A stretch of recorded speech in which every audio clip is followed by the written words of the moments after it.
Okay, बिस्मिल्लाहिर्रहमानिर्रहीम। My voice is very low.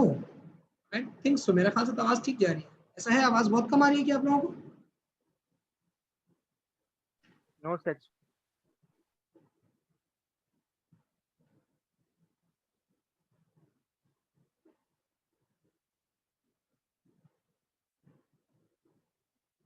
Guys, थोड़ा एको भी हो रहा है।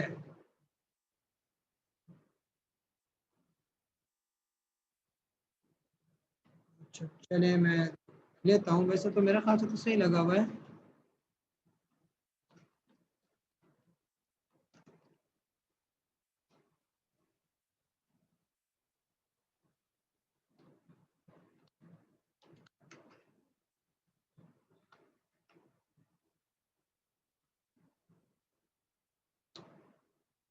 ठीक है, मैंने रिकॉर्डिंग अपलोड पे लगाई थी, मेरा सिस्टम उसमें उस वक्त शट डाउन हो गया था। मसला ये हुआ कि वो रिकॉर्डिंग अपलोड ही नहीं हुई। तो मैंने देखा तो वो वहीं की वहीं पड़ी हुई है। मैं अभी क्लास एंड करते हैं ना, उसको अपलोडिंग पे लगा दूंगा फौरन। साथ साथ करूंगा ना तो फिर नेट का थोड़ा सा इशू होता है, तो इतना मजा नहीं आता।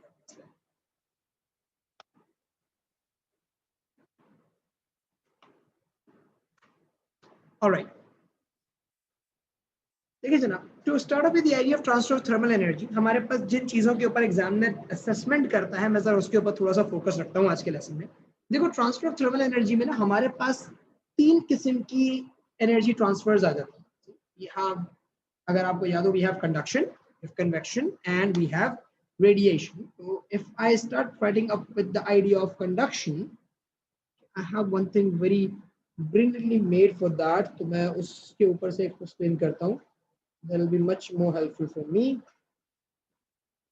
This one over here.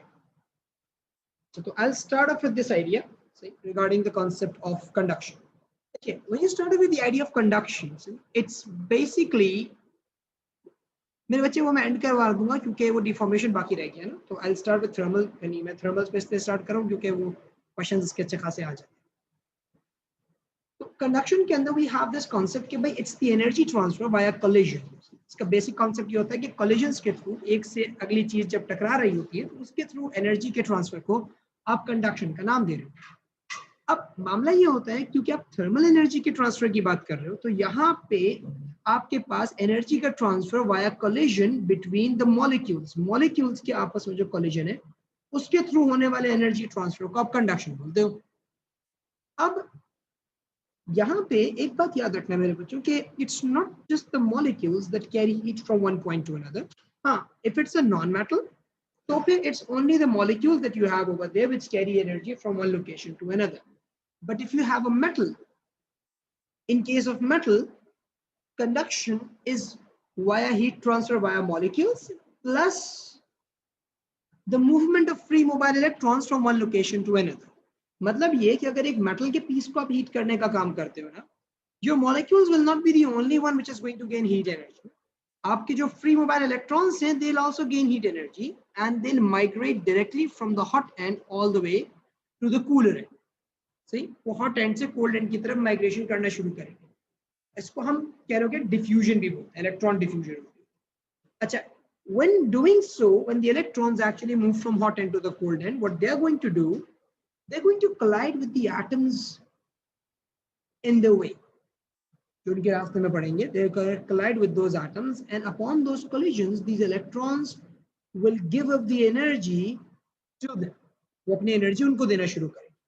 तो इसके नतीजे में होगा ये, the process of energy transfer is going to pace up. तेजी तेजी एनर्जी ट्रांसफर होना शुरू हो जाएगी आगे की। आपके पास पहले क्या था, जब इलेक्ट्रॉन्स नहीं थे, सिर्फ मॉलिक्यूल्स एनर्जी ट्रांसफर करने का काम करते। सही, वो कॉलिजन करके एक को देते थे, वो अगले को, वो उससे अगले को, वो उससे अगले को, सही इस तरह से एनर्जी ट्रांसफर हो।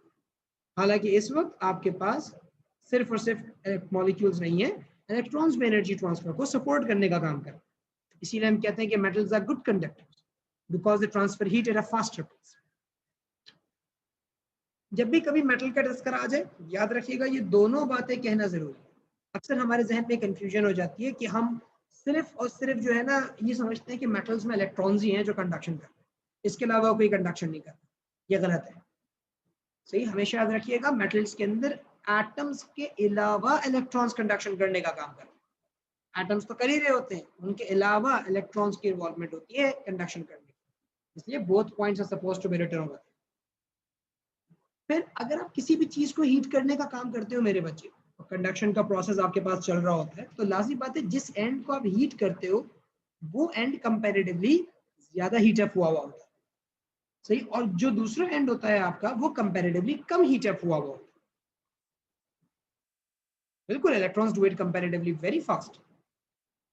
तो होता ही है कि आप अपने ऑब्जेक्ट के अंदर ना एक टेम्परेचर का ग्रेडियंट देखिए। टेम्परेचर ग्रेडियंट का मतलब इस साइड पे जहां आप हीट कर रहे हो वहां टेम्परेचर ज्यादा, जैसे जैसे आप आगे की तरफ जाते चले जाओगे आपके पास टेम्परेचर जो है वो कम होता है, क्योंकि वहां पे मॉलिक्यूल्स को बाद में एनर्जी मिलती है ना, तो यहाँ से तो आप सप्लाई कर रहे हो, तो these molecules on this side they have a larger amount of heat energy. अगर ऐसा होता है कि हम बीच से हीट करने का काम करते तो सेंटर वाला रीजन सबसे ज्यादा हीट अप हुआ होता, साइड वेज में टेम्परेचर कम होता। तो आपके पास जो ग्राफ होता है वो कुछ ऐसा होता है, सेंटर में टेम्परेचर सबसे ज्यादा, इस साइड पे भी कम हो रहा होता है और इस साइड के भी कम हो रहा होता है। आपके पास टेम्परेचर की वेरिएशन इस तरह से नजर आ रही है। अब लाइन बने या कर्व बने ये अभी आपके सिलेबस का पार्ट नहीं है, लेकिन एक जनरल अंडरस्टैंडिंग बताना आपको मैं मुनासिब समझता हूँ कि अगर कभी इत्तेफाक से इसका ग्राफ वगैरह आपके सामने आ जाए तो एटलीस्ट आपको पता हो कि ये ग्राफ ऐसा है क्यों, सही, कि टेम्परेचर जो है वो नीचे की तरफ क्यों हो, ये एटलीस्ट आपको इस बात का इल्म तो हो। अब कंडक्शन के बारे में बेटा ये बात याद रखना, conduction occurs in all the three states of matter, solid, liquid, gases, सब में कंडक्शन हो रही होती है, सही, keep this thing in mind. हम लोग अक्सर समझते हैं कि कंडक्शन सिर्फ और सिर्फ मेटल्स में होती है, ये बहुत गलत कॉन्सेप्ट है। कंडक्शन सिर्फ मेटल्स में नहीं होती, सही, ये कंडक्शन सिर्फ सॉलिड्स में नहीं होती, कंडक्शन आपके पास सॉलिड, लिक्विड, गैसेस तीनों में होती है। ऑल इन ऑल क्योंकि कंडक्शन मॉलिक्यूल्स की वजह से हो रही होती है ना, तो बेटा जिस भी चीज के अंदर आपके पास मॉलिक्यूल्स मौजूद हैं उसमें कंडक्शन तो होगी। तो सॉलिड, लिक्विड, गैस, इन तीनों के अंदर कंडक्शन ऑफ हीट पॉसिबल होती है। हाँ, ये बात कहना बिल्कुल दुरुस्त होगा कि भाई सॉलिड्स में सबसे ज्यादा कंडक्शन होती है, क्योंकि वहां मॉलिक्यूल ज्यादा होते हैं और करीब करीब होते हैं, सही, तो एक मॉलिक्यूल से अगले मॉलिक्यूल्स तक एनर्जी का ट्रांसफर जल्दी हो जाता है। तो आपके पास जो है कंडक्शन मेटल्स में या सॉलिड्स में जो है वो सबसे ज्यादा तेज होती है। उसके बाद लिक्विड्स में होती है, सही, लिक्विड्स में कंपैरेटिवली थोड़ी स्लो हो जाती है। अच्छा, उसका रीजन क्या है भाई, लिक्विड्स में क्यों स्लो हो जाती है? लिक्विड्स में इसलिए स्लो हो जाती है मॉलिक्यूल्स के दरमियान में थोड़ा सा गैप बढ़ जाता है, और गैसेस के अंदर तो बहुत ही कम होती है कंडक्शन, क्योंकि मॉलिक्यूल्स बहुत दूर दूर होते हैं एक दूसरे से, तो आपस में जो कोलिजन का चांस होता है as compare to that in solids, gases में कम होता है। तो रिजल्ट ये निकलता है कि आपके पास जो हीट का ट्रांसफर होता है वो स्लो डाउन हो जाता है। गैसेस में you don't have a large amount of conduction going on, ज्यादातर इसमें कंडक्शन का मामला नहीं हो रहा होता, बहुत कम होता है, सही, it's like for example 10-20% conduction, जबकि सॉलिड्स के अंदर मेजर रोल कंडक्शन का ही है भाई। अच्छा, जहां तक ग्राफ की बात थी मेरे बच्चे, देखो मैंने कहा था कि जिस जगह को आप हीट करते हो ना वहां का टेम्परेचर ज्यादा होता है, और जैसे जैसे आप आगे बढ़ते चले जाते हो आपके पास टेम्परेचर में एक ड्रॉप आ रहा हो, सही, वो ग्राफ मैंने यहाँ बना के दिखाया। फिर बीच में मैंने एक तस्करा आपसे किया था कि अगर मैं सेंटर से हीट करना शुरू कर देता तो वो चीज, वो मॉलिक्यूल्स जो मिडिल में मौजूद हैं उनका टेम्परेचर ज्यादा होता, और जो साइडवेज होते उनका टेम्परेचर कंपैरेटिवली कम होता। तो you might have a graph like this, और you might have a graph like this, एक कर्व भी बन सकता था, ठीक है। तो कहने का मकसद ये था कि थोड़ा सा आपको इस तरह की शेप्स की ग्राफ मिल सकती है। नहीं मेरे बच्चे उस्मान, सॉलिड्स में कन्वेक्शन नहीं होती। अभी हम कन्वेक्शन की बात करेंगे ना तो आपको समझ में आएगा कि क्यों नहीं होती। अच्छा, अगर हम लिस्ट ऑफ इंसुलेटर्स की बात करते हैं, कंडक्टर्स में तो आपके पास मेटल्स की लाइन लगी हुई होती है ना, आप दुनिया भर के जितने मेटल्स हैं सब लिखते हैं, सब अच्छे अच्छे कंडक्टर्स निकलते हैं, सही है। नॉन मेटल्स के अंदर आपके पास क्या होता है, वो इंसुलेटर्स के तौर पे काम करते हैं आपके पास, सही, उसमें rubber, plastic, would, foam, air, cloth, water, ये सब आपके पास देखो नॉन मेटल्स की टाइप की चीजें हैं, और ये इंसुलेटर्स हैं, देयर ऑल इंसुलेटर्स। क्योंकि इन सब के अंदर एक बड़ी खास चीज है, सही, वो क्या है भाई, they don't have free mobile electrons. तो जिनमें इसकी कमी होती है ना वो पूरे कंडक्टर्स हो जाते हैं, क्योंकि उनमें हीट ट्रांसफर इतना स्लो हो जाता है कि हम बोलते हैं यार ये अच्छा कंडक्टर नहीं है, हीट को पास ऑन नहीं कर रहा है अच्छे तरीके से, it's taking a lot of time to pass on heat from one point to another. तो हमारे पास रबर हो गया, प्लास्टिक हो गया, wood, foam, air, cloth, fabric जैसे आप बोलते हो, वाटर, ये सब कंडक्ट इंसुलेटर्स हैं, they don't conduct heat well. बिल्कुल मेरे बच्चे उस्मान, कंडक्शन तीनों स्टेट्स में होती है, और एल्यूमिनियम एक मेटल है तो भाई कंडक्टर तो होगा ना। इब्राहिम आप शायद मेरे ख्याल से एल्यूमिनियम को कंफ्यूज कर रहे हो मैग्नेटिज्म से, वो मैग्नेट नहीं बन पाता लेकिन कंडक्टर तो है। आपके पास अभी जितने भी ये कराची के अंदर ओवरहेड केबल्स डल नहीं है, ये सब एल्यूमिनियम की तो डल नहीं है, कॉपर की हट के, ये कॉपर एक्सपेंसिव होता है एल्यूमिनियम के मुकाबले में, और एल्यूमिनियम की कंडक्शन कॉपर के टक्कर की होती है, बिल्कुल एग्जैक्टली नहीं होती उस जैसी, लेकिन अगर आप कॉस्टिंग का हिसाब किताब लगाएं और कंडक्शन को देखें ना, तो आप एल्यूमिनियम का ही मामला प्रेफर कर रहे हो। एक बहुत अच्छी इंसुलेटर का नाम याद किया था, कौन से इंसुलेटर का? perspex, yes, perspex is a type of plastic, बिल्कुल। प्लास्टिक्स के अंदर तो आपके पास जितनी चीजें आ जाती है ना, वो सब आपके इंसुलेटर्स हैं, टेफ्लॉन हो गया, perspex हो गए।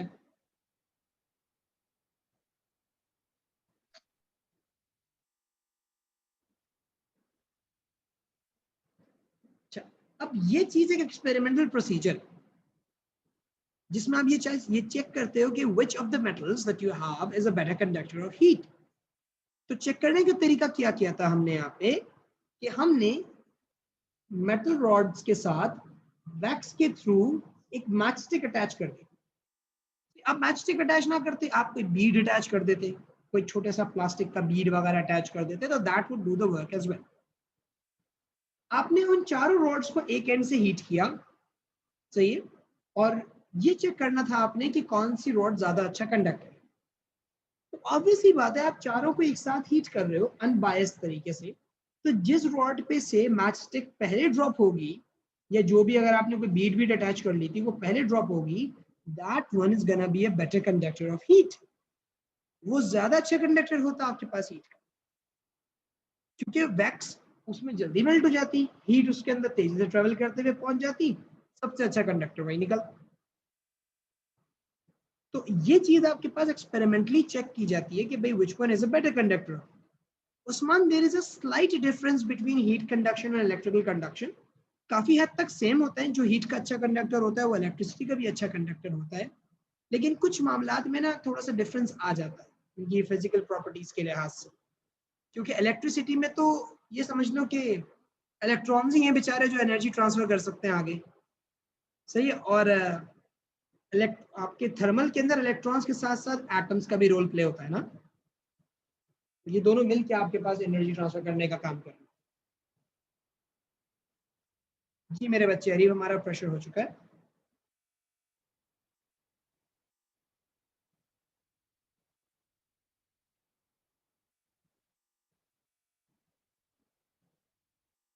अच्छा, इनमें से पूछते हो तो कॉपर सबसे अच्छा कंडक्टर होता है, सही, एक ही पर्सपेक्टिव के लिहाज से चीजें पूछी जाती हैं, तो copper is one of the finest conductors as well as of electricity. लेकिन इलेक्ट्रिसिटी में आपको पता है एक और बहुत अच्छा कंडक्टर होता है इलेक्ट्रिसिटी का, जो कॉपर से भी अच्छा होता है, किसी को याद है वो कौन सा है? So gold. Gold, exactly. Gold is even a better conductor of electricity than copper, but being more expensive हम उसको यूज नहीं कर पाते। नाइक्रोम हीट का अच्छा कंडक्टर होता है, हारिस।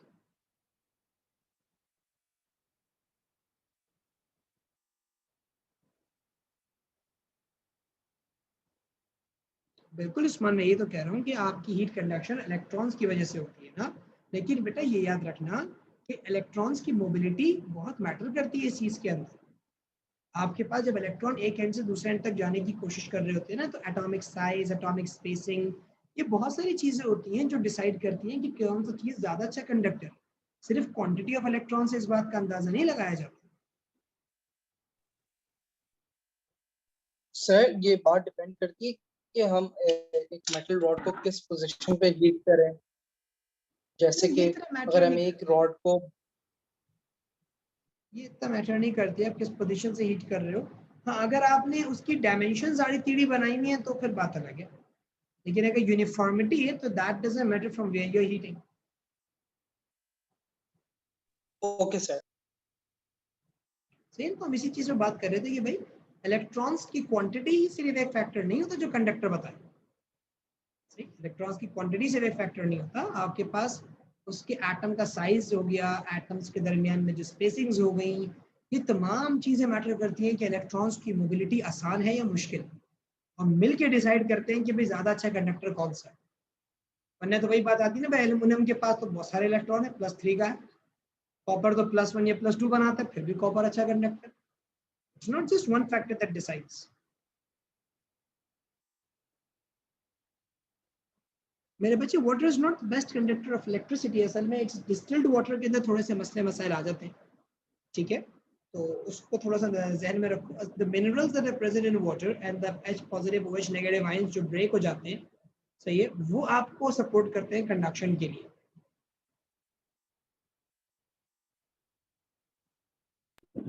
अच्छा, मतलब सिर्फ क्लीन वाटर होता है उसमें नहीं होता है जो उसमें डिस्टिल्ड इतनी अच्छी कंडक्शन वाटर नहीं हो होती पाती, है जिसमें क्योंकि अगर आप इलेक्ट्रिसिटी इतनी दे रहे हो ना कि वो H positive OH negative ions बन सके आराम से उसके अंदर, तो बात समझ में आती है। वरना मिनरल्स की जो प्रेजेंस होती है ना बेटा, वो उसको सपोर्ट करती है।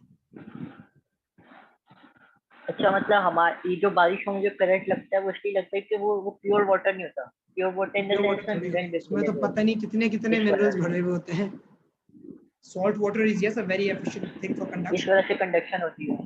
बिल्कुल।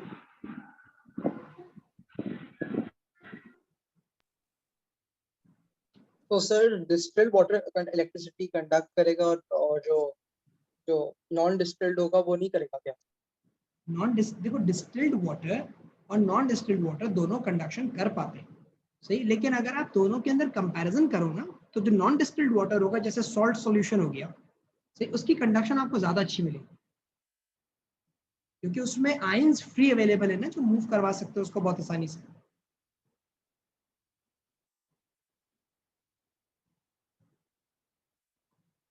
Okay sir, clear. Now we gonna talk about the idea of convection ना। अच्छा, कन्वेक्शन जो है, मैंने इसको हाईलाइट किया भाई, दो वर्ड से मिलके बना हुआ है बेटा, सही, it's a conjunction of two words, सही है, that is conduction and advection. Conduction बोला जाता है आपके मॉलिक्यूल टू मॉलिक्यूल कोलिजन के थ्रू एनर्जी ट्रांसफर करें, ये आपका कंडक्शन। एडवेक्शन असल में बल्क मोशन ऑफ मॉलिक्यूल्स को कहते हैं, कि बहुत सारे मॉलिक्यूल्स एक साथ ट्रैवल करते हुए जा रहे हो, उनका बल्क में मूव होना, एक जगह से दूसरी जगह जाना, that is what you call as advection. तो कन्वेक्शन का जो वर्ड है ना बेटा, उसके अंदर कंडक्शन ऑलरेडी छुपा हुआ है, सही, it's already hidden in their. तो अगर आप बोल रहे हो ना कि भाई सब्सटेंस में कन्वेक्शन हो रही है, तो आप इसको ये अंडरस्टूड सी बात है अगले बंदे के लिए कि इसमें कंडक्शन भी हो ही रही है, क्योंकि कन्वेक्शन का जो वर्ड है, it's a combined word of conduction and advection.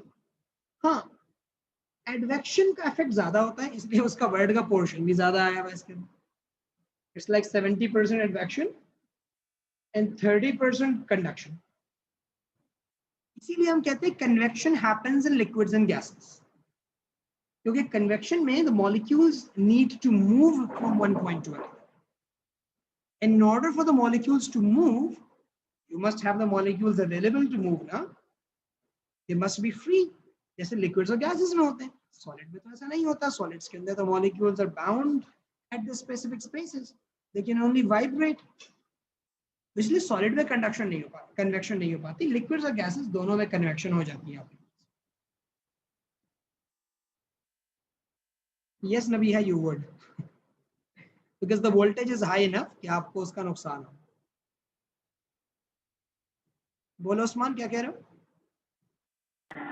Sir मतलब सॉलिड में अगर ये वो टाइटली अरेंजली पैक नहीं होते तो वो भी कन्वेक्शन कर पाते, लेकिन क्योंकि वो बिल्कुल एक साइड एक साथ जुड़े हुए हैं, इस वजह से मॉलिक्यूल हिल नहीं सकते अपनी जगह से, मूव नहीं कर सकते। हाँ ना, बिल्कुल लाजमी सी बात है ना। और अगर मॉलिक्यूल्स मूव कर सकते फिर वो सॉलिड थोड़ी होता फिर तो लिक्विड बन जाता ना। ठीक है। ठीक है, हाँ जी। तो हमारे पास कन्वेक्शन में ये चीज सामने है अब एक बड़ी मजेदार चीज है जिसको आप बोलते हो कन्वेक्शन करंट। देखिए कन्वेक्शन करंट क्या होता है? करंट असल में मूवमेंट के हिसाब से होता है। Something is in motion, is moving, तो आप बोलते होता है करंट है। जैसे विंड करंट्स होते हैं, वाटर करंट्स होते हैं, मूवमेंट ऑफ वाटर और मूवमेंट ऑफ विंड। तो कन्वेक्शन करंट में हम ये पढ़ते हैं कि भाई जब फ्लूइड के अंदर हीट ट्रैवल करती है तो कैसे कर रही होती है। तो होता ही हमने एक्सप्लेनेशन ये दी कि भाई if you are heating the liquid, हम एक लिक्विड एग्जांपल से उठाते हैं, you can go for gases as well, सही। लेकिन हम लाजिम बात है किसी एक स्टेट ऑफ मैटर के थ्रू एक्सप्लेनेशन स्टार्ट करें। So if I am heating the liquid from the bottom, what will happen, सही जी मेरे बच्चे खदीजा, कोई मसला नहीं। तो what will happen that the liquid at the bottom will gain heat. लाजिमी बात है लिक्विड है, अच्छा कंडक्टर इतना तो नहीं है, तो बहुत जल्दी तो हीट ऊपर नहीं जाएगी। पहले नीचे वाले मॉलिक्यूल्स हीट गेन कर रहे होंगे, they gain heat and they start to get warm up, सही, ये गर्म हो जाएंगे। जैसे नीचे के मॉलिक्यूल्स हीट अप होंगे, आपका लिक्विड एक्सपैंड करेगा, सही, द लिक्विड एक्सपैंड्स। अक्सर हम गलती में लिख देते हैं कि molecules expand. The molecules don't expand in size, the molecules increase the gap amongst them. उनके दरमियान का जो गैप है ना, मॉलिक्यूल्स को गैप बढ़ा देते हैं, सही। मॉलिक्यूल का साइज इंक्रीज नहीं होता, एक्सपेंशन की जो वजह है वो मॉलिक्यूलर गैप इंक्रीज होना है, ना कि मॉलिक्यूलर साइज। वरना तो हम इतना हीट करते हैं कि मॉलिक्यूल इतना बड़ा हो जाता है कि आराम से बैठ के देख लेते हैं उसको, अच्छा भाई यहाँ न्यूक्लियस है, ये इलेक्ट्रॉन है, ये सब काम हो जाता है। तो liquid at the bottom gains heat,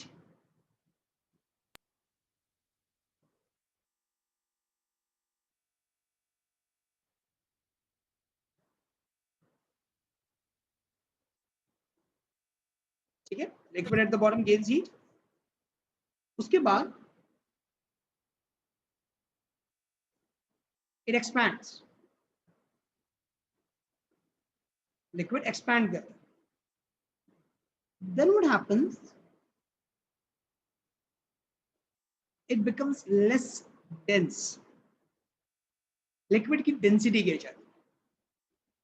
density क्यों गिरती है? जब वो expand करता है ना, जब liquid expansion करता है, उसका वॉल्यूम इंक्रीज हो जाता है। और आप डेंसिटी जानते हैं, density is mass over volume.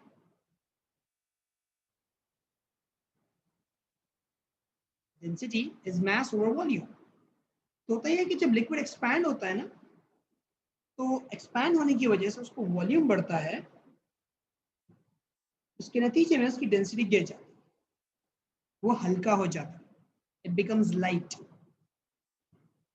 And after becoming light, that warm water rises up. See, that warm water rises up. The cooler water on the sides, comparatively density zyada hoti hai, the cooler water, it sinks. वो ठंडा पानी नीचे sink करना शुरू करता है, क्योंकि लाजिमी बात है जो वाटर यहाँ से रिमूव हुआ है उसकी रिप्लेसमेंट तो आनी है ना। So the comparatively cooler water, which is more dense, it sinks to the bottom, and this formation, this motion of rise and fall of water, this is called a convection current. इस चीज को convection current बोलते हैं। इसमें जो major rule है वो molecular motion का है। The liquid gains heat, it expands, becomes less dense and rises. The cold, more dense liquid sinks, and hence you have a convection current formed.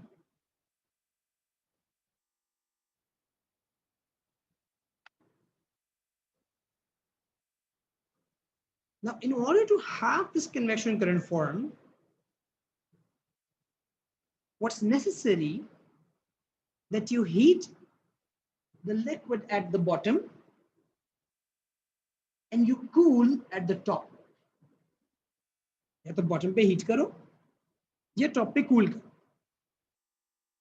उसकी reason ये है बेटा कि when you heat at the bottom और even sometimes at the sides, तो heat gain करने से, सही, हीट गेन करने की वजह से होता क्या है कि ये लिक्विड डेंसिटी में गिरता था, ये राइज करता है, और जो मोर डेंस होगा वो सिंक करेगा और आपके पास कन्वेक्शन करंट बन जाएगा।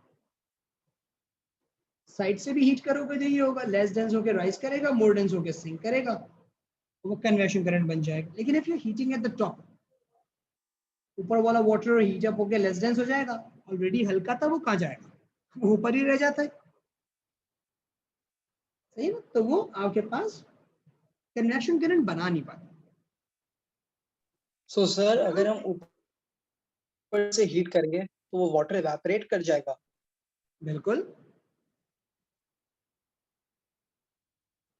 उस्मान पूछिए। और सर वो आपने बताया ऊपर से हीट करेंगे तो वो नीचे तो जाएगा नहीं, लेकिन सर बहुत टाइम तक जब करते हैं तो नीचे वाला पानी भी हल्का सा गर्म हो जाता है, तो इसलिए तो कंडक्शन की वजह से होता है ना, और थोड़ी डिफ्यूजन बहुत से। कंडक्शन होती है उसमें। हम्म।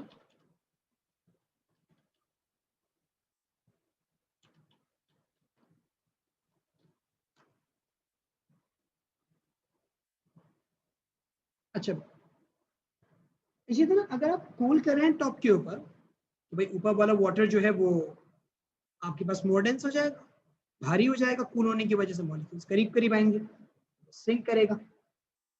और नीचे वाला वाटर उसकी कंपैरेटिवली ज्यादा गर्म होगा, कंपैरेटिवली, मैं ये नहीं बोल रहा नीचे वाले वाटर में टेम्परेचर ज्यादा हो गया होगा, अब उस हीट कर रहे हो उसको, कुछ नहीं है, लेकिन जो टेम्परेचर नीचे था उससे ज्यादा ठंडा पानी ऊपर है, तो the water at the top is heavier, it's gonna sink down.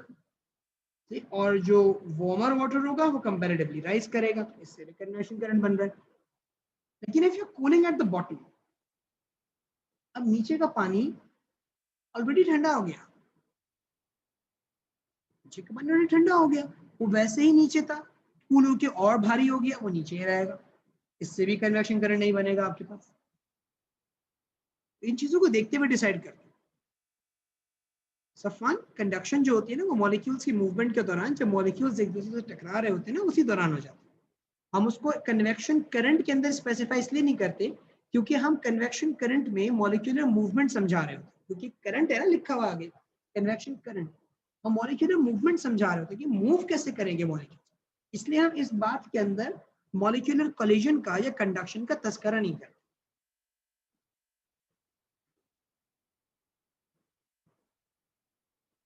Sir मेरी आवाज आ रही है? आवाज तो आ रही है आपकी।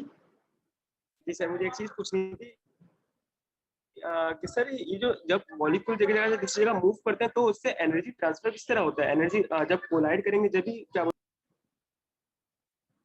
एनर्जी ट्रांसफर से इस तरह से होता है कि जब आपके मॉलिक्यूल्स मूव करते हैं ना, तो वो खुद को अपने आप को एक जगह से दूसरी जगह लेके चले जाते हैं। तो क्या होता है भाई, नीचे वाली साइड से एनर्जी गेन हुई, बेस से एनर्जी ली, और वो खुद चले गए ऊपर की तरफ, तो अब ऊपर वाले मॉलिक्यूल्स जो है वो ज्यादा एनर्जी वाले मॉलिक्यूल्स हो गए, जो लेस एनर्जी वाले थे वो नीचे आए, अब वो लेके एनर्जी ऊपर की तरफ आना शुरू हो गई। तो मॉलिक्यूल्स खुद मूव कर रहे हैं एनर्जी को एक जगह से दूसरी जगह पहुंचाने के लिए, और ये खुद वहां जाके स्टे करना शुरू कर देते हैं।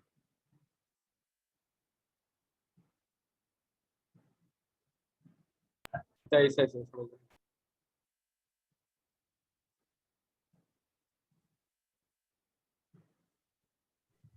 Clear sir. Okay. Now I would like you to read this part over here. The idea of sea breeze and land breeze. चाहूंगा ये जरूर पढ़ो. Give it a read once.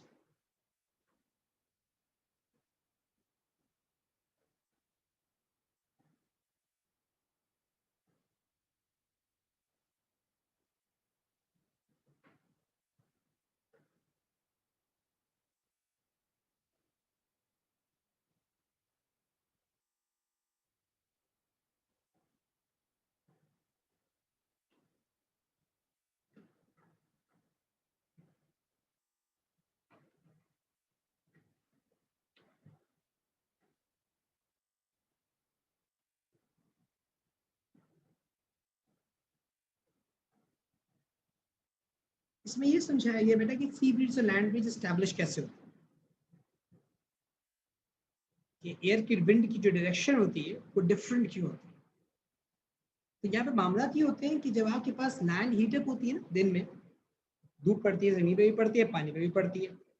अच्छा, as compare to water, land heats up and cools down more quickly. पानी के मुकाबले में जमीन जो है वो जल्दी गर्म भी होती है और जल्दी ठंडी भी होती है। तो होता ये, during the day time what happens when sun shines, heat is being transferred both to water and the land heats up more quickly as compared to water. तो जमीन के ऊपर की जो हवा होती है ना वो ज्यादा गर्म हो जाती है एज कम्पेयर टू जो समंदर के ऊपर की हवा होती है। तो नतीजा ये होता है बेटा कि air above the land being less dense, being warmer, वो राइज कर जाती है ऊपर की तरफ। अब लाजमी बात है, जब वो राइज कर जाएगी ऊपर की तरफ तो होगा क्या कि जो कूल विंड अभी आपके पास सी के ऊपर थी वो उसको रिप्लेस करने के लिए लैंड की तरफ बढ़ेगी, क्योंकि यहाँ पे एक पार्शियल वैक्यूम सा जनरेट हो रहा होगा।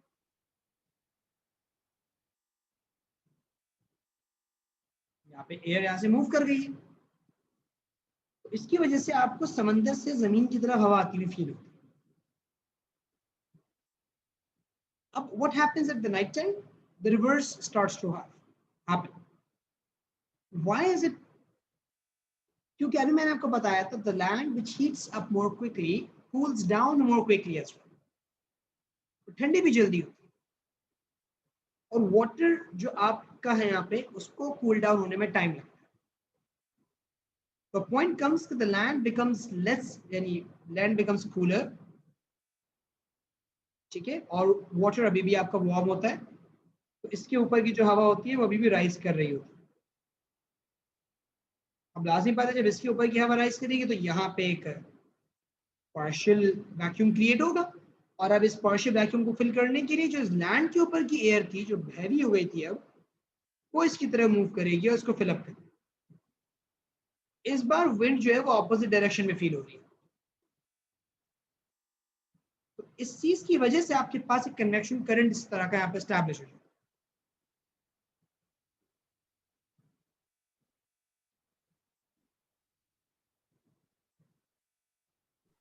Clear sir. बोलिए उस्मान, क्या कह रहे हैं आप? सर ये जो लैंड कोई जल्दी क्विकली ठंडी होती है, तो रेडिएशन की वजह से होती है? नहीं मेरे बच्चे, इसकी हीट कैपेसिटी कम होती है। इसको राइज और फॉल करने के लिए टेम्परेचर एनर्जी कम चाहिए होती है, तो नतीजा ये होता है कि वो हीट अप भी जल्दी हो जाती है। थोड़ी सी एनर्जी मिलते ही टेम्परेचर बहुत ज़्यादा बढ़ जाता है उसका, और थोड़ी सी एनर्जी लूज करके उसका टेम्परेचर गिर भी बहुत ज़्यादा जाता है। हीट कैपेसिटी कम होने की वजह से उसका ये नेचर होता है। बाकी सर एक मेरा सवाल ये था, थोड़ा फिजिक्स पॉइंट ऑफ व्यू से हटके, लेकिन वो मुझे समझ ये नहीं आ रहा कि ज़्यादातर जो कोस्टल एरियाज होते हैं उनमें कहा जाता है कि मतलब शाम का जो वक्त होता है, इवनिंग, वो बड़ी ना ठंडा रहता है, हवा चलती है कोस्टल एरियाज। तो उससे ये होगा कि, लेकिन यहाँ पे अगर हम देख रहे हैं लेकिन वहाँ पे ऐसा नहीं हो रहा, वार्म एयर लैंड की तरफ आ रही है रात में, तो वो ये तो मतलब ऊपर फिजिक्स की पॉइंट ऑफ तरफ है व्यू ना। से मतलब बिल्कुल ही गलत है। नहीं ना, आपके पास जो लेकिन वार्म फिर एयर वो है कूल्ड अभी भी देखो ना, एयर तो तुम्हारी दूसरी जो तरफ जाए ना। कूल एयर जो है वो समंदर की तरफ जा रही है, लेकिन है तो जमीन के ऊपर ही ना। लेकिन सर वो तो फिल करने के लिए जा रही है ना, वो तो समंदर के ऊपर हाँ चली तो मेरे जाएगी। बच्चे, मूव तो तुम्हारी जमीन पे से ही कर रही है ना, और जो वार्म एयर आ रही है वो अच्छा आगे अच्छा से अच्छा नहीं आ रही, वो ऊपर जा रही है, वो जमीन के और टॉप वाले एरिया की तरफ जा रही है। फिर वहां पे वो कूल होकर अच्छा सिंक करेगी, और फिर तुम्हें जमीन के ऊपर, तुम्हारे एलिवेशन के ऊपर तुम्हें ठंडी हवा मिलेगी। अच्छा अच्छा, इसलिए वो शाम के वक्त ठंडा महसूस होता है। बिल्कुल। ठीक है।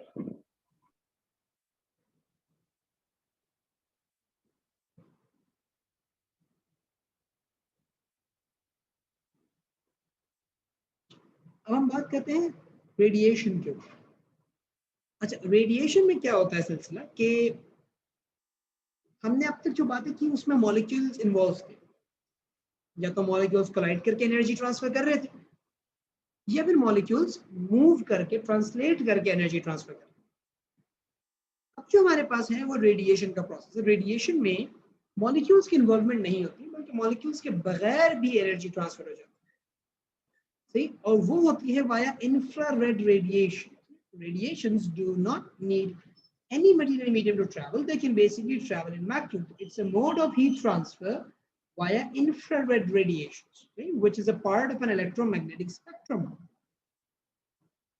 The infrared radiation के थ्रू एनर्जी के ट्रांसफर को आप रेडिएशन के प्रोसेस के अंदर या उस कैटेगरी के अंदर देखने का काम कर रहे होते हैं.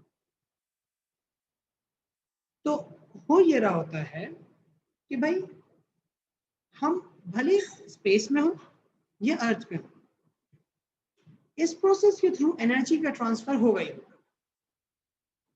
लेकिन इस प्रोसेस को रोकना भी सबसे मुश्किल काम होता है, क्योंकि देखो आप कंडक्शन और कन्वेक्शन को अगर खत्म करना चाहते हैं तो आप वैक्यूम क्रिएट कर दे, ना कंडक्शन होगी ना कन्वेक्शन होगी. मॉलिक्यूल्स ही नहीं होंगे तो एनर्जी कहाँ से ट्रेवल करके जाएगी. लेकिन रेडिएशन एक ऐसा एनर्जी ट्रांसफर का प्रोसेस है जो मॉलिक्यूल्स पे डिपेंड ही नहीं करता, उसका इन्हिसार ही नहीं है इस चीज का. उसका ताल्लुक सीधा सीधा भाई एनर्जी का ट्रांसफर बाय इंफ्रारेड रेडिएशन से. वो रेडिएशन ऑब्जेक्ट में से निकल के एक अगले ऑब्जेक्ट तक डायरेक्टली चली जाती.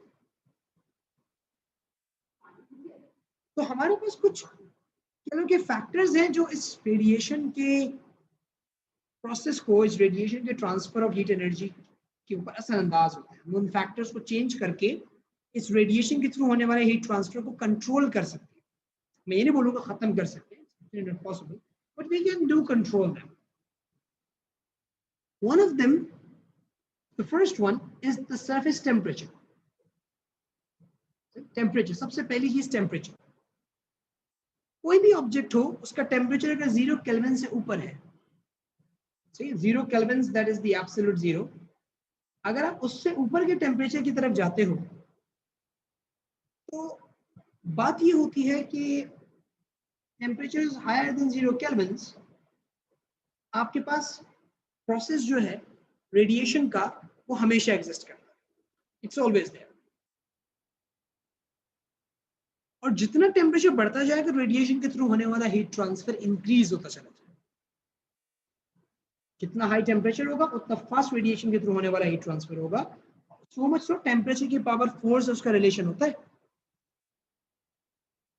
कि अगर आप टेम्परेचर को डबल करते हैं तो उससे होने वाला हीट ट्रांसफर डबल नहीं होगा, खाली उससे होने वाला हीट ट्रांसफर पावर 4 बढ़ जाएगा आपके पास.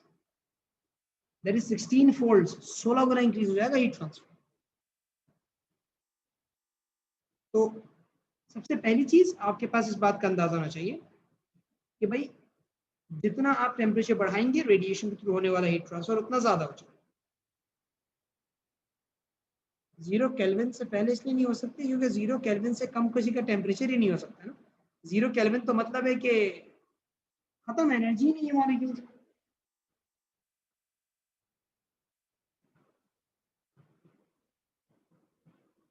बिल्कुल, सन से लेके अर्थ तक इंफ्रारेड के थ्रू रेडिएशंस आती हैं. Then you have colors.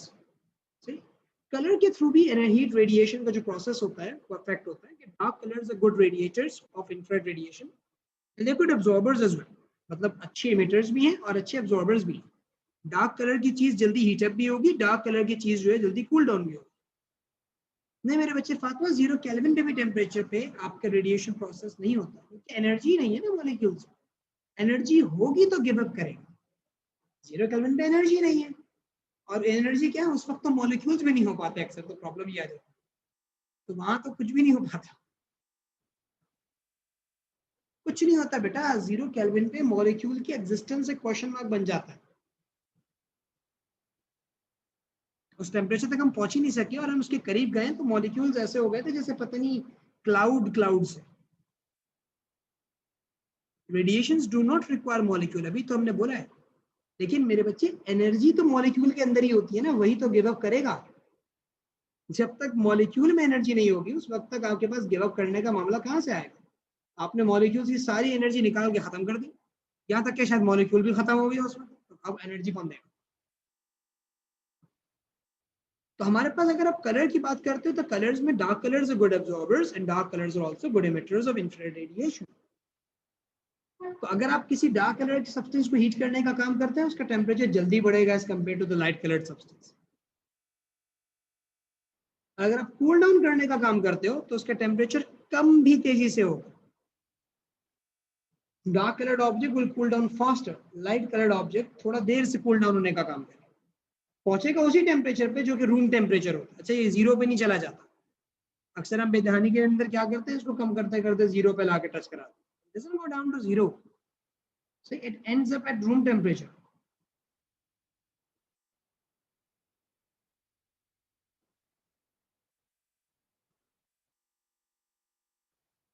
ऐसा मेरे बच्चे, रेडिएशन के थ्रू एनर्जी को एक जगह से दूसरी जगह पहुंचाने के लिए मॉलिक्यूल की जरूरत नहीं होती, मॉलिक्यूल कैरियर नहीं होता आपका, लेकिन एनर्जी तो मॉलिक्यूल के अंदर से ही निकलेगी ना।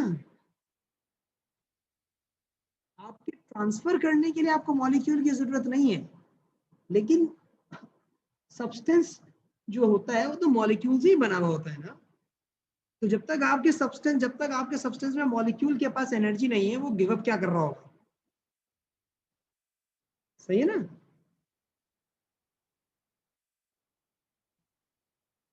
ग्राफ वाला कॉन्सेप्ट ये था बेटा, जो डार्क कलर्स होते हैं ना आपके पास, वो हीट अप जल्दी हो जाता है। देखो डार्क कलर का सब्सटेंस तेजी से हीट अप होने का काम कर, हायर टेम्परेचर तक जा रहा है। लाइट कलर वाला सब्सटेंस देर से हीट अप होने का काम कर, टेम्परेचर तो बढ़ रहा है लेकिन स्लो बढ़ रहा है और उतने हाई टेम्परेचर पे पहुंच भी नहीं पा रहा। जबकि दूसरी साइड पे आपके पास ये होता है कि जो डार्क कलर सब्सटेंस होते हैं वो कूल डाउन भी तेजी से होता है, उनका कूलिंग कर्व भी बहुत तेज होता है।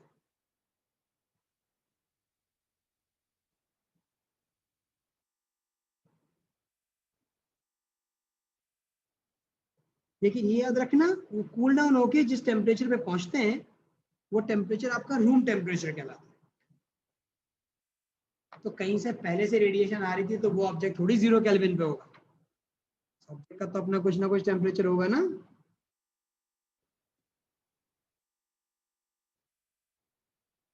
बोलो हारिस, क्या कह रहे हो? सर मेरा क्वेश्चन कन्वेक्शन के रिगार्डिंग था। मेरे स्कूल के सर ने मुझे बताया था कि कन्वेक्शन फ्लूइड्स में होता है। तो इसमें मुझे पूछना था कि अगर फ्लूइड्स तो वो होता है जो particles which can move easily, which can move about the fixed position. इसी वजह से मुझे पूछना क्या कहते हैं, solid in a powder form, is that a fluid as well? नहीं, सॉलिड में कहाँ से फ्लो हो सकता है, मॉलिक्यूल्स फ्लो थोड़ी कर पाते हैं सॉलिड में, वरना वो सॉलिड थोड़ी रहेगा। लेकिन सर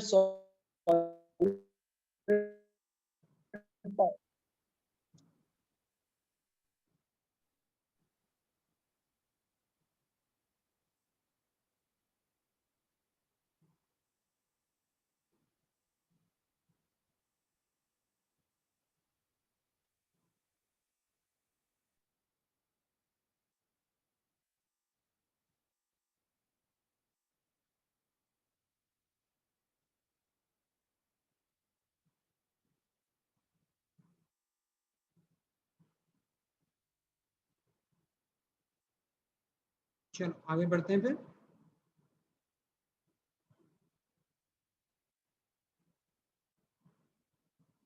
अच्छा, अगली चीज आपके पास यहाँ पे सरफेस टेक्सचर है।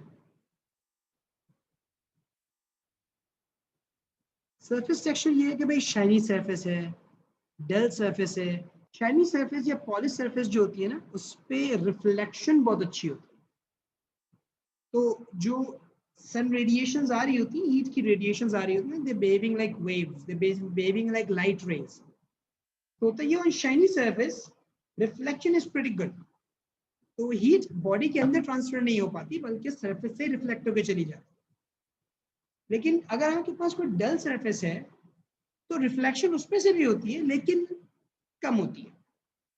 Some of the part of the incident heat gets absorbed in the body, जिसकी वजह से उस बॉडी का टेम्परेचर बढ़ जाता है। तो dull surfaces they are poor reflectors. हम ये नहीं बोलेंगे कि पुअर एब्जॉर्बर्स, हम बोलेंगे they are poor reflectors of, जबकि shiny surfaces are good reflectors of. Reflection अच्छी कर रहे हैं यहाँ पे।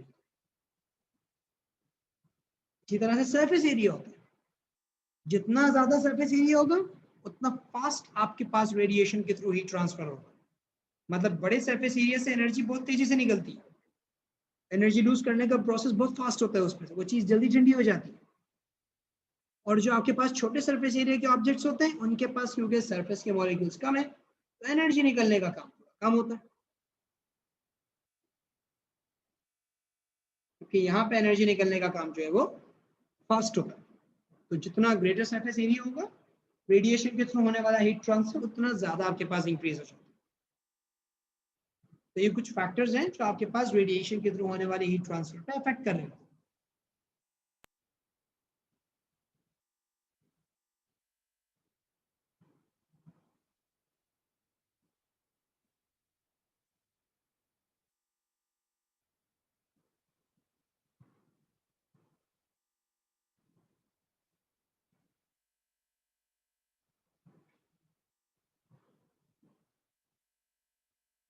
So now I would want you guys to have a look at the vacuum flask. एक नजर इसको देखो, पढ़ो कि कहाँ पे किस किस तरीके से एनर्जी ट्रांसफर को आप रोक पा रहे हो।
चलिए भाई, you guys would have read this, ठीक है। अब आपके पास कुछ कंपोनेंट्स हैं यहाँ पे जिनका काम कंडक्शन, कन्वेक्शन और रेडिएशन को as much as possible reduce करने का। देखो कितना ही अच्छा वैक्यूम फ्लास्क को परफेक्ट इंसुलेटर नहीं बन सकता, क्योंकि आप कंडक्शन और कन्वेक्शन को तो रोक दोगे, आप रेडिएशन में फंस जाओगे, आप रेडिएशन नहीं रोक पाते। सही, तो आपने हर मुमकिन कोशिश की हुई होती है कि भाई किसी तरीके से इन तीन तरीके को, यानी इन तीन तरीकों से होने वाले हीट ट्रांसफर को कम किया जा सके। तो मैं आपके पास, अगर हम टॉप से शुरू करें, you have the stopper which is made of an insulator. So it stops conduction as well as convection भी रोक देता है ये। सही है, कन्वेक्शन इसलिए रोकता है कि भाई ये हीट को बाहर नहीं जाने देता, ये वार्म एयर को राइज करके बाहर नहीं निकलने देता, it keeps it inside it. फिर आपके पास उनमें डबल वॉल्ड ग्लास वेसल्स आते हैं जिसमें दरमियान में आपने वैक्यूम क्रिएट किया हुआ होता है। सही, और ग्लास वॉल्ड वेसल्स जो है उनके साथ आपके पास सिल्वर सरफेसेस लगी हुई होती हैं जिनका काम होता है भाई रेडिएशन को कम करना, रिफ्लेक्शन करना। और ग्लास खुद भी आपके पास एक इंसुलेटर के तौर पे काम कर सकता है।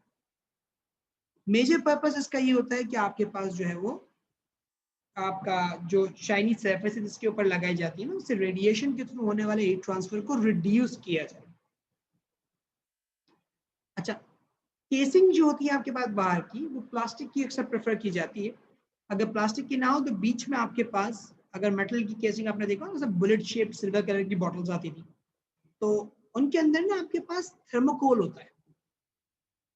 सही, फोम अक्सर आप बोलते हैं उसको, वैसे थर्मोकोल बोला जाता है। तो थर्मोकोल होता है, थर्मोकोल का काम होता है कि अगर कोई हीट बाहर से अंदर जाने की कोशिश कर रही है, अक्सर में ठंडा पानी रखते हैं ना हम लोग, तो हम कोशिश करते हैं यार बाहर से हीट अंदर ना जाए।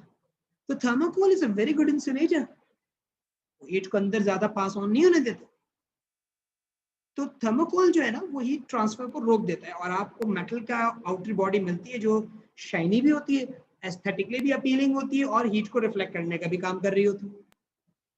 लेकिन जहां उसका नुकसान हुआ था कि आपके पास एक तरह से समझ लो कि सरफेस जो थी वो मेटल की बनी हुई थी, तो वो सरफेस मेटल की बनने की वजह से मसला ये होता है ना कि आपके पास फिर हीट तो कंडक्ट हो जाएगी सर, तो वो थर्मोकोल लगा देते हैं। चलो जहां हमें एस्थेटिक्स पे थोड़ी सी मार खा रहे हैं, हमें उसको अच्छा खूबसूरत चमकदार दिखाना है, बजाय प्लास्टिक का केस लगाने के हम अगर उसको मेटल का बना रहे हैं, फिर हम कोशिश करते हैं मैं अंदर यहाँ पे इस एरिया में हम थर्मोकोल भर दें इनसाइड, ताकि हमारे लिए जो है वो हीट बाहर ही बाहर रहे, अंदर मौजूद जो कूल लिक्विड है उस तक ना पहुंच सके। हाँ महंगी तो होगी ना भाई, लादने वाला जब खर्चा करवाएंगे तो महंगी होगी। सही, तो ये तमाम प्रोसीजर्स आपके पास होते हैं। और वैक्यूम आपके पास लाजिम बात है क्योंकि वैक्यूम फ्लास्क नाम पड़ा है तो अंदर वैक्यूम होगा। वैक्यूम से कंडक्शन और कन्वेक्शन दोनों को ही एलिमिनेट करवा दिया जाए, ना आपके पास कंडक्शन हो रही होती ना आपके पास कन्वेक्शन हो रही होती, तो उसको तो परफेक्ट मतलब काफी हद तक खत्म कर पाते हो। जिस हद तक आप उसे रिड्यूस करना चाहते हो उस हद तक आप रिड्यूस कर पाते हो, उसमें कोई शक नहीं।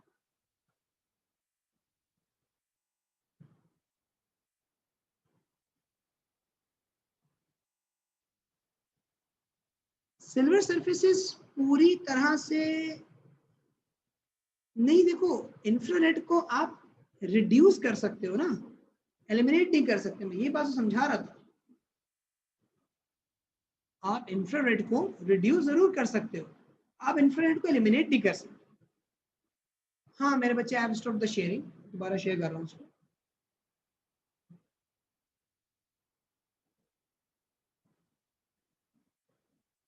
क्योंकि वो मॉलिक्यूल पे डिपेंडेंसी नहीं होती ना, वो लाजिम बात है एब्जॉर्ब तो करेगा ही करेगा। कुछ पार्ट चलो 99% रिफ्लेक्ट कर दिया, 1% तो एब्जॉर्प्शन है ना उसकी, उसकी वजह से ना आपको उसका नुकसान होता ही होता है। आप अच्छे से अच्छा अभी थर्मोस फ्लास्क ले लो, परफेक्शन के साथ काम नहीं हो पाता।